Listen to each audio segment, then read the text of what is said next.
Guys, let's just unpack like news galo kuma reality shows angithi Real Housewives of Durban njoba iphelile. We are waiting for the reunion, right? Okay, kunonkuke we forgive her. She's been through a lot of reunions. I mean, I've moved on around ukuthi she's not coming. She said she was not coming. Because unonku feel ukuthi I've been doing this for years now. It's time to go. And her main reasons were it's like toxic now. She became another person here. Can she just come right now? Right and her reputation, I guess, you know, and just be that person. Oh, mama, but she cried that day. My pela, the Real Housewives of Durban, she was going on like, I'm a mother, I'm a parent, you know. After she got a note, abanye ke bafila ukuthi bona bayazi ukuthi what was on the notes angazi kanjani when even the production didn't tell us what was on the notes. Wakwata ke wahlanya walahla itulo wenza all sorts of things. She went crazy basically. Even go cameraman wabahlanyela. So nje I get it ukuthi she's tired. As you get older, guys, there's some things you just feel like I don't want to be involved in them. Ngikhathele noma kungathiwani.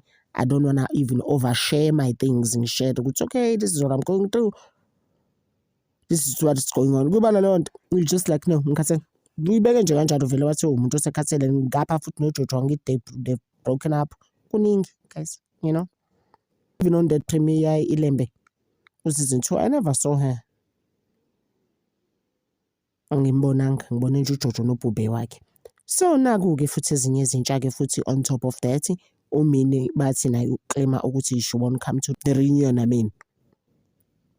Cause yena, she's been through a lot. Ungathi ne-TikTok yakhe ibheniwe. Cabanga sina sisafika ngaleso sikhathi ku-TikTok. Because remember, guys, I did share indaba ye-TikTok ukuthi mina for me, TikTok, there was nothing for me there.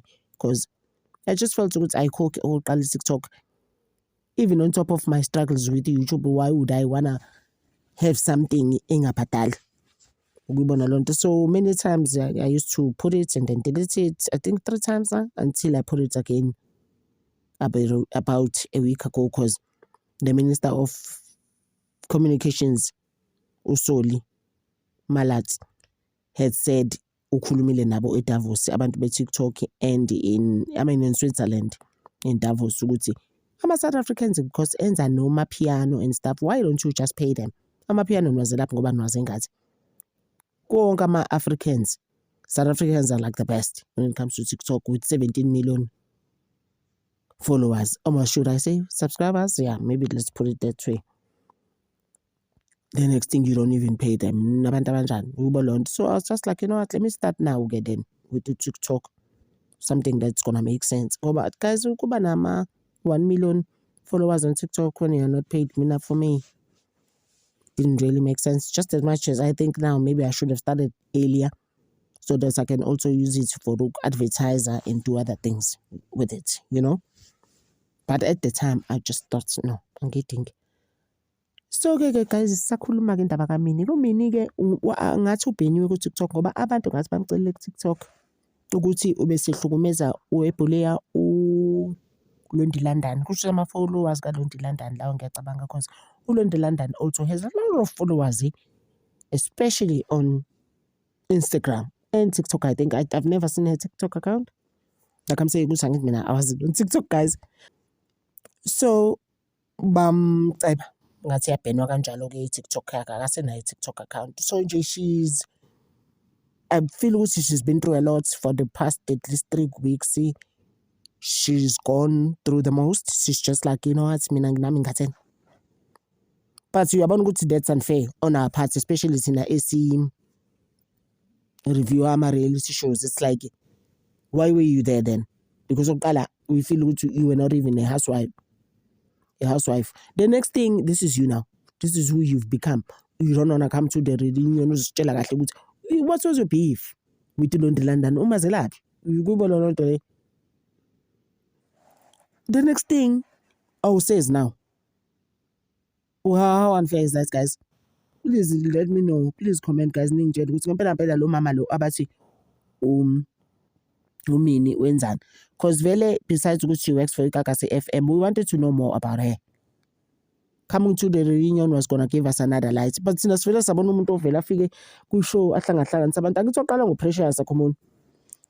Yeah, and then we saw as mina, for example, I saw her as toxic. I was just like, this lady, oh my gosh, like, wenzeni lo mntana abantu Precious to a point where she left the Real Housewives of Durban season 5. She was just like, what? Ngeke phela. Nangumuntu futhi is tarnishing my business. Uyangibora lo sister. Let me just leave and run kakhulu. And then I Precious ngifile singabe ngahambanga. And I'm hoping she comes to the reunion. Sisters usagezik. And futhi even if she comes, Precious, how is it gonna help us? Engekho mina. Ngoba bisifuna mina sichazela ukuthi wena umfuna into Precious mhlambi. Ukuyibona lo nto. And then she's just like, now I'm going through some stuff. Ngiyekileni phansi. But is it fair?